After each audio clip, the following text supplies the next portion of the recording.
صابرین کی وہ عبارات جن کا تعلق عقیدے سے نہیں ہے، یا تعلق تصوف سے ہوگا یا اس کا تعلق ہوگا کشف یا کرامت سے، اس کو عقیدہ بنا کر پیش کرتے ہیں۔ ایک مرتبہ یہاں قریب ایک ہے 84 چک، روڈ کے بالکل آپ آگے جائیں 84 چک آتا ہے، یہاں کے ایک قاری ہے مماتی ہے، اس نے مجھ سے بات کی کہ مولانا صاحب آپ فضائل اعمال فضائل صدقات کی تعلیم کرواتے ہیں، فضائل صدقات میں بہت ساری باتیں ایسی ہیں جو قرآن و حدیث کے خلاف ہیں۔ میں نے کہا کوئی ایک بتا دیں تاکہ ہمیں بھی پتہ چلے کہ فضائل اعمال قرآن کے خلاف ہے۔ اس نے کہا جی فضائل صدقات میں ایک واقعہ لکھا ہے کہ ایک بزرگ نے اپنی موت سے 7 دن پہلے بتا دیا کہ 7 دن بعد میرا انتقال ہو جائے گا، اور مماتی جتنے بھی اشکال کرتے ہیں یہ ان کے اپنے نہیں ہیں، یہ انہوں نے چوری کی ہیں غیر مقلدین سے۔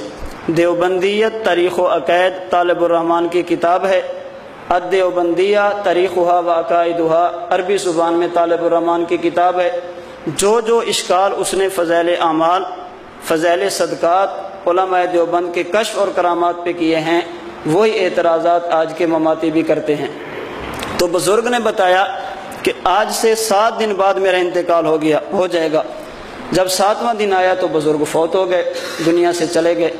میں نے کہا بتائیں اس میں قرآن کے خلاف بات کون سی ہے؟ کہتے ہیں قرآن کریم میں ہے کہ 5 چیزیں ایسی ہیں جن کا علم اللہ کے سوا کسی کو نہیں ہے۔ ان اللہ عنده علم الساعة وينزل الغیث ويعلم ما في الارحام وما تدری نفس ماذا تکسب غدا وما تدری نفس بأي ارض تموت۔ موت کب اور کہاں آئے گی اس کا علم صرف اللہ کو ہے، مخلوق میں سے کسی کو علم نہیں۔ اب ایک طرف قرآن ہے، ایک طرف فضائل صدقات ہے۔ قرآن کہتا ہے کہ موت کب اور کہاں آئے گی کسی کو علم نہیں، فضائل صدقات کہتی ہے کہ نہیں، بزرگ کو 7 دن پہلے معلوم ہو گیا تھا کہ 7 دن بعد میں دنیا سے چلا جاؤں گا۔ اب آپ بتائیں اس کا تعلق کرامت سے ہے یا عقیدے سے؟ یہ تو کرامت ہے۔ میں نے کہا بہت اچھی بات، فضائل صدقات کو اس لیے چھوڑ دینا چاہیے کہ اس میں یہ واقعہ ہے۔ شیخ الحدیث مولانا زکریہ رحمۃ اللہ علیہ کو اس لیے چھوڑ دینا چاہیے کہ انہوں نے یہ واقعہ نقل کیا۔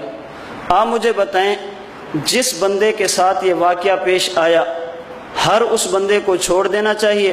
کہتے جی بالکل چھوڑ دینا چاہیے۔ جو شخص وہ واقعہ نقل کرے اس کی کتاب کو بھی چھوڑ دینا چاہیے؟ کہتے بالکل چھوڑ دینا چاہیے۔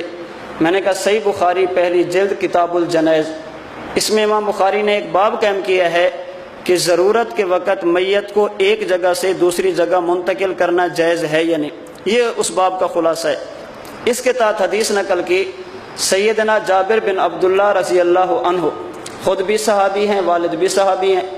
حضرت جابر فرماتے ہیں کہ ایک مرتبہ ہم میدان جنگ میں تھے، صبح جنگ شروع ہونی تھی، ابھی تک جنگ شروع ہوئی نہیں تھی، ہم میدان جنگ میں پہنچ گئے، صبح جنگ ہونی تھی۔ رات کو میرے والد حضرت عبداللہ رضی اللہ عنہ نے مجھے بلایا اور بلا کر فرمایا کہ بیٹا جابر، کل مسلمانوں کی اور کافروں کی آپس میں جنگ ہوگی، مسلمانوں میں سے بعض شہید ہوں گے اور کافروں میں سے بعض مردار ہوں گے۔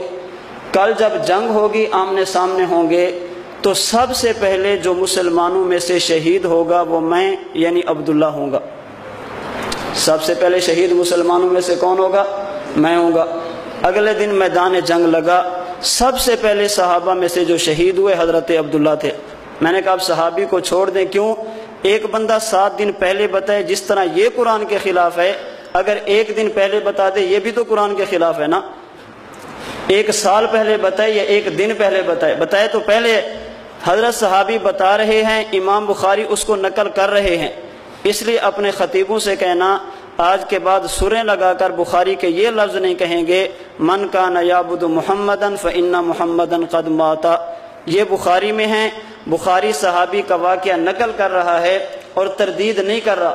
قرآن کہتا ہے کہ موت کا علم کسی کو نہیں، بخاری صحابی کا فرمان نقل کر رہا ہے کہ موت کا علم پہلے سے ہے۔ آج کے بعد صحابہ کو بھی چھوڑ دو، آج کے بعد بخاری کو بھی چھوڑ دو۔ کہتا ہے مولانا صاحب نہیں چھوڑ سکتے، کیوں؟ اس لیے کہ یہ صحابی کی کرامت ہے۔